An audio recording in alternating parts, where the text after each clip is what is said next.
नमस्कार। आज हम एलिमेंट्री लेवल में लेसन प्लान बनाना सीखेंगे कि हम कैसे ब्लैक बोर्ड और कीबोर्ड की मदद से लेसन प्लान बनाते हैं। तो सबसे पहले उसके लिए हमें क्या करना पड़ेगा, किसी भी लेसन प्लान को बनाने के लिए कुछ चरण होते हैं, उन चरण को हम देखते हैं। किसी भी अच्छी कक्षा के लिए शिक्षक और विद्यार्थी के बीच समन्वय आवश्यक होता है। शिक्षण प्रक्रिया तभी सफल हो सकती है जब शिक्षक और विद्यार्थी दोनों मिलकर ज्ञान अर्जन में सक्रिय रूप से भाग लेते हैं। पूर्व तैयारी के जैसे कि हमने आपको बताया निम्न चरण होते हैं जो आपको स्क्रीन पर प्रदर्शित हो रहे हैं।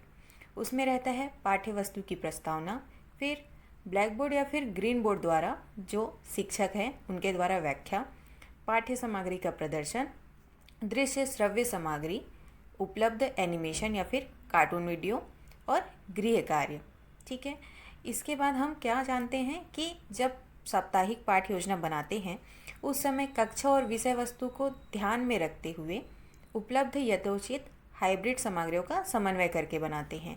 जैसे कि शिक्षक अध्ययन अध्यापन के लिए किसी भी कक्षावार कालखंड में ब्लैक बोर्ड के उपयोग के साथ साथ उपलब्ध ऑडियो वीडियो सामग्री, एनिमेशन, विषय वस्तु से संबंधित सहायक सामग्री का उपयोग कर अध्यापन कराते हैं। उसी तरह आज हम उदाहरण में लेते हैं विज्ञान विषय के बड़े रोचक टॉपिक प्रकाश के संबंध में अध्ययन और अध्यापन हाइब्रिड मोड में कैसे करते हैं, हम उसे आगे देखते हैं। तो लेसन प्लान बनाने के लिए सबसे पहले हम देखते हैं कि पाठ्य सामग्री की प्रस्तावना क्या है, यानी कि प्रकाश होता क्या है। प्रकाश जो है वो एक प्रकार की ऊर्जा है जो हमारे जीवन की अनेक गतिविधियों और अनुभवों से जुड़ा हुआ है।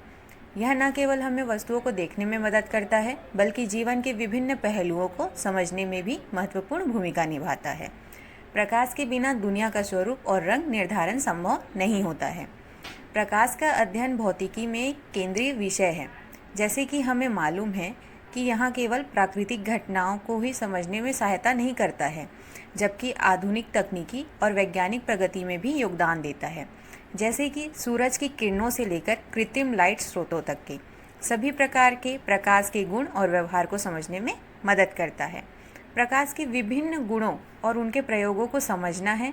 यह आपको न केवल भौतिकी के आधारभूत सिद्धांतों को समझने में मदद करेगा बल्कि आप वास्तविक जीवन की समस्याओं को सुलझाने के लिए इन सिद्धांतों का उपयोग करने में भी सक्षम होंगे। ब्लैक बोर्ड और ग्रीन बोर्ड की सहायता से हम प्रकाश टॉपिक को समझ सकते हैं। इसमें हम प्रकाश टॉपिक से संबंधित छवि बना सकते हैं और उस पर बच्चों को हम बता सकते हैं। इसके लिए हम प्रकाश टॉपिक के बारे में उन्हें बताएंगे कि कैसे जो है वो इंद्रधनुष बनता है, कैसे हमें दर्पण पर किसी व्यक्ति का प्रतिबिंब प्रदर्शित होता है, अगर किसी अंधेरे कमरे में हम हैं तो टॉर्च जलाने पर रोशनी कर सकते हैं। इस सब के बारे में हम बच्चों को बताएंगे। साथ ही हम डिजिटल क्लासरूम का उपयोग करके भी बच्चों को प्रकाश टॉपिक के बारे में समझा सकते हैं। जैसे कि प्रोजेक्टर का उपयोग करेंगे। प्रोजेक्टर एक आउटपुट डिवाइस है जो प्रोजेक्शन स्क्रीन पर इमेज प्रस्तुत करता है और इसे कंप्यूटर और लैपटॉप से जोड़ा जाता है। प्रोजेक्टर रिमोट की सहायता से हम प्रोजेक्टर को ऑपरेट करते हैं। प्रोजेक्टर स्क्रीन पर प्रोजेक्टर की सहायता से जो है वो इमेज दिखाई देती है। लैपटॉप क्या होता है? लैपटॉप की सहायता से हम प्रोजेक्टर को HDMI केबल से कनेक्ट करते हैं और लैपटॉप की जो स्क्रीन पर हमें इमेज दिखाई देगी वो स्क्रीन हमें प्रोजेक्टर स्क्रीन पर दिखाई देगी। अभी हमने ब्लैक बोर्ड और ग्रीन बोर्ड पे समझा। अब हम वीडियो के माध्यम से प्रकाश टॉपिक को समझते हैं। बाद हम ID पासवर्ड डालते हैं। ID डाला, पासवर्ड डाला और लॉगिन पर क्लिक किया। जैसे ही लॉगिन पर क्लिक करते हैं हमारे सामने डैशबोर्ड ओपन हो जाता है। सामग्री प्रबंधक पर जाने के बाद जैसे ही हम प्रकाश टॉपिक पे क्लिक करते हैं यहाँ पे उसका वीडियो प्ले होना शुरू हो जाता है। सिमरन, मेरा ख्याल है कि मैंने अपनी विज्ञान की किताब इसी कमरे में रखी थी, लेकिन अंदर बहुत अंधेरा है, मैं देख नहीं सकती। सिमरन, क्या तुम बिजली का स्विच ऑन कर सकती हो? हाँ, पर स्विच बोर्ड कहाँ है? ये टॉर्च लो और फिर ढूंढो। ओह, ये रहा बोर्ड। और तुम्हारी किताबें वो वहाँ हैं। रोशनी के बगैर कुछ भी खोज पाना कितना मुश्किल है ना सिमरन।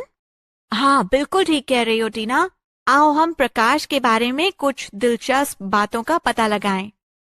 आओ बच्चों, हम प्रकाश ऊर्जा के बारे में विस्तार से जानें, जो हमारे चारों ओर मौजूद है। अभी हमने प्रकाश टॉपिक का वीडियो देखा। अब हम ये जानते हैं कि हम प्रकाश टॉपिक से क्या क्या समझे हैं। तो प्रकाश टॉपिक से हम क्या समझे कि प्रकाश क्या है। प्रकाश एक प्रकार की ऊर्जा है जो हमें किसी भी वस्तु को देखने में मदद करती है। जो प्रकाश हमारे आँखों में आता है तो हम चीज़ों को देख पाते हैं। फिर प्रकाश कैसे चलता है। प्रकाश बहुत तेज़ी से चलता है और यह सीधी रेखा में यात्रा करता है। जब यह किसी वस्तु से टकराता है तो वह वस्तु हमें दिखाई देती है। फिर हमने जाना कि प्रकाश का परावर्तन क्या होता है। जब प्रकाश किसी चमकदार सतह जैसे दर्पण से टकराता है तो वह वापस लौट आता है। इसे परावर्तन कहते हैं। यही कारण है कि हम दर्पण में अपना चेहरा देख सकते हैं। फिर हमने जाना कि प्रकाश का अपवर्तन क्या होता है। जब प्रकाश एक माध्यम से दूसरे माध्यम में जाता है, जैसे हवा से पानी में जाता है, तो उसकी दिशा बदल जाती है। इसे अपवर्तन कहते हैं। यही कारण है कि पानी में पड़ी चीज़ें यानी कि वस्तु हमें अलग तरीके से दिखाई देती है। प्रकाश का प्रसार क्या होता है। जब सफ़ेद प्रकाश को एक प्रिज्म से गुजारा जाता है तो यह रंगों में बिखर जाता है, जैसे इंद्रधनुष के रंग हमें दिखाई देते हैं। अब मान लीजिए सूर्य, चांद, ये जो है प्रकाश के प्राकृतिक स्रोत हैं। उसी प्रकार बल्ब और जो टॉर्च है ये सभी प्रकाश का उत्सर्जन करते हैं और ये सभी हमारे कृत्रिम स्रोत हैं। जैसे हम सब जानते हैं कि उदाहरण के लिए जब हम सूर्य की रोशनी में बाहर निकलते हैं तो हम सब कुछ देख सकते हैं, लेकिन जब हम सूरज की रोशनी में नहीं होते, किसी अंधेरे कमरे में होते हैं, तो हमें देखने के लिए टॉर्च की रोशनी की ज़रूरत होती है। तो यहाँ पे हमने प्रकाश के बारे में जाना। आज हमने प्रकाश टॉपिक के बारे में जाना। इससे संबंधित कुछ गृह कार्य दिए गए हैं, जिसमें है पहला प्रश्न, जब हम कमरे में अंधेरा महसूस करते हैं तो टॉर्च जलाने से हमें क्या मदद मिलती है। टॉर्च की रोशनी कैसे काम करती है। दूसरा प्रश्न दिया हुआ है, दर्पण में अपना चेहरा देखने पर हमें क्या दिखता है और यह कैसे होता है। इसे किस वैज्ञानिक शब्द से जाना जाता है। तीसरा प्रश्न है, पानी में डाली गई छड़ी क्यों मुड़ी हुई लगती है। इसे किस घटना से समझा जा सकता है। जब सफ़ेद प्रकाश को एक प्रिज्म से गुजारा जाता है तो क्या होता है, यह प्रक्रिया किसे कहते हैं और इसके परिणाम स्वरूप कौन कौन से रंग दिखते हैं।